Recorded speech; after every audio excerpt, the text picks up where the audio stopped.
Movie के starting में हमें एक आदमी दिखाया जाता है जो कि एक हाईली एडवांस कार को इंट्रोड्यूस कर रहा होता है। आगे दिखाया जाता है कि ये कार बुलेट प्रूफ है। इस कार को स्पेशली वुमेन सेफ्टी एंड बढ़ती रॉबरी के लिए डिज़ाइन किया गया है। फिर हमें एक लड़की दिखाई जाती है जिसका नाम सेंड्रा होता है। वो अपने 2 साल के बच्चे डेविड को उसकी दादी के घर ले जा रही थी। सेंड्रा इस हाईली एडवांस कार मोनोलिथ के अंदर है।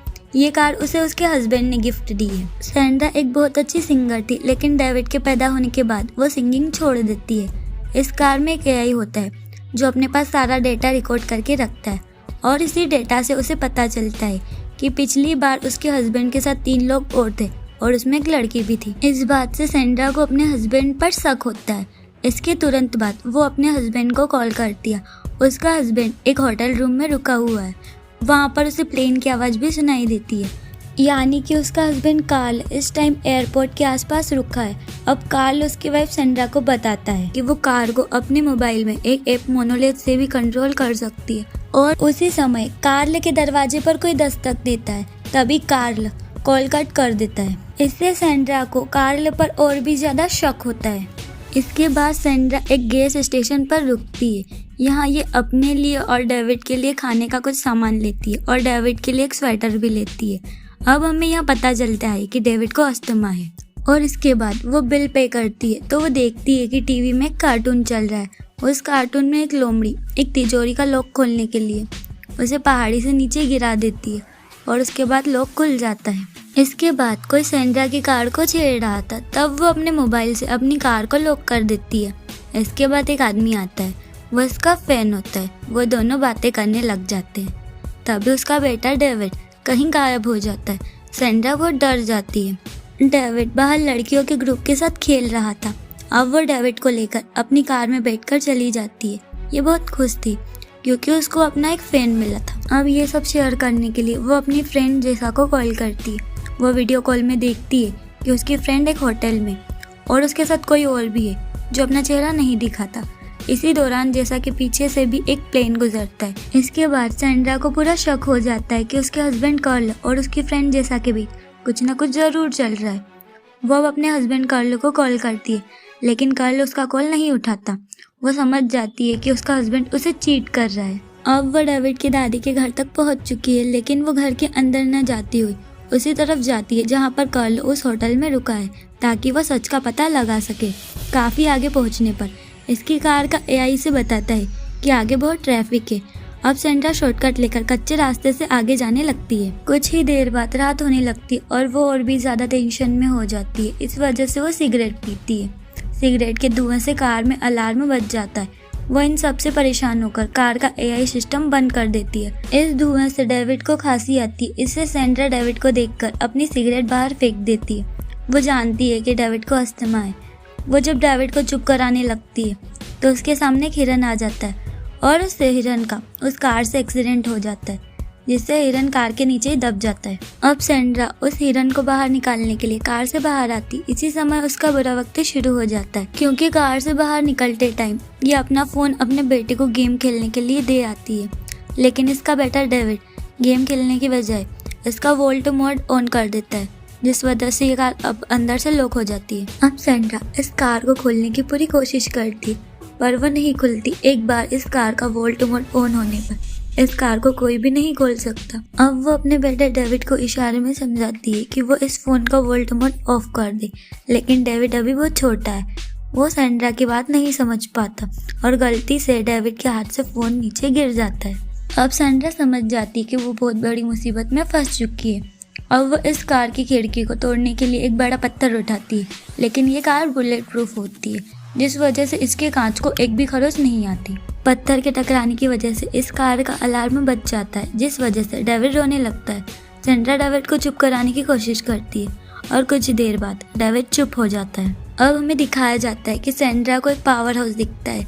वो उस पावर हाउस की तरफ चली जाती है ताकि उसे वहाँ से कोई हेल्प मिल सके, लेकिन यहाँ पर कोई भी नहीं होता। उसे यहाँ पर एक फ़ोन भी दिखता है, लेकिन सिग्नल ना होने की वजह से ये फ़ोन भी डेड हो चुका है। अब वो यहाँ से एक टॉर्च और कुछ सामान लेकर अपनी कार की तरफ वापस आ जाती है। आते समय एक जंगली कुत्ता इसके पीछे पड़ जाता है। वो इससे बचने के लिए अपनी कार पर चढ़ जाती है और वो अपने साथ एक रॉड भी लाई थी, जिससे वह इस कार पर मारना शुरू कर देती है। इस वजह से इस बार दोबारा उसका अलार्म बज जाता है और वह कुत्ता यहाँ से दूर भाग जाता है। और अब सैंड्रा को नींद आती है तो वो उसी कार के ऊपर सो जाती है। जब सुबह उसकी नींद खुलती है तो वो डेविड को देखती है। डेविड को देखकर वो बहुत रोती है।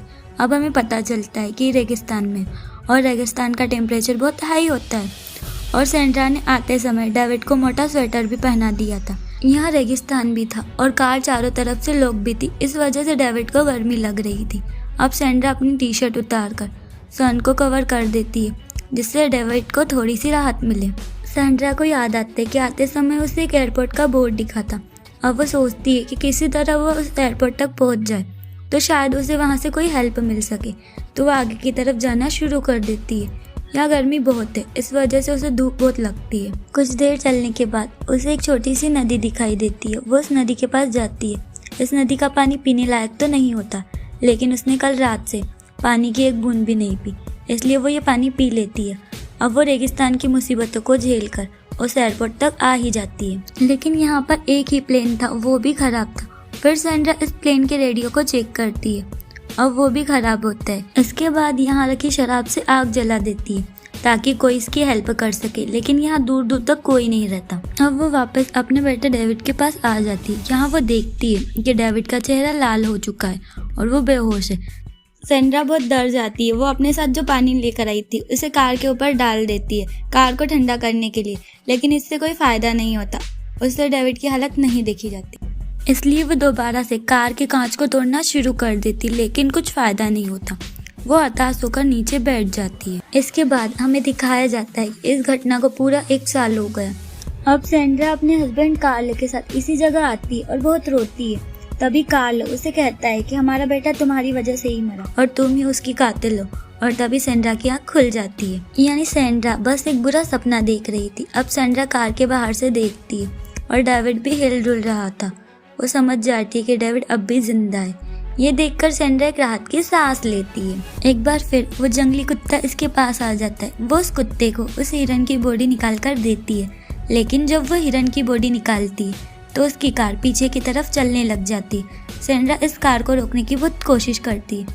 तब इस कार के नीचे एक पत्थर आ जाता है, जिससे ये कार रुक जाती है। कार ठीक खाई के पास रुकी है। खाई को देखकर सैंड्रा को उस गैस स्टेशन के कार्टून वाला सीन याद आ जाता है। वो सोचती है कि ये कार को यहाँ से नीचे गिरा दे तो इस कार का एआई सिस्टम खतरा महसूस करते ही ऑन हो जाएगा और डेविड भी इस कार में सेफ रहेगा। अब ये इस कार के नीचे से पत्थर हटा देती है और कार को नीचे खाई में गिरा देती है, जिससे इस कार का एआई सिस्टम अपने आप ऑन हो जाता है और सैंड्रा भी इस कार के पास चली जाती है। अब हमें दिखाया जाता है कि इस कार को एक भी खर्च नहीं है और इस कार के एआई ने इस कार के दरवाजे खोल दिए। अब वो जल्दी से अपने बेटे डेविड को कार से बाहर निकालती है और उसे जल्दी में छाव ले जाती है और उसके सारे कपड़े निकाल देती है। कुछ ही देर बाद वो जल्दी से इस कार में बैठ जाती है और तुरंत हॉस्पिटल की तरफ जाती है, क्योंकि डेविड अभी भी बेहोश है। अब अगला सीन हॉस्पिटल का दिखाया जाता है, जहाँ डेविड को होश आ जाता है। ये देखकर सैंड्रा बहुत खुश होती है और ये मूवी यहीं पर एंड हो जाती है।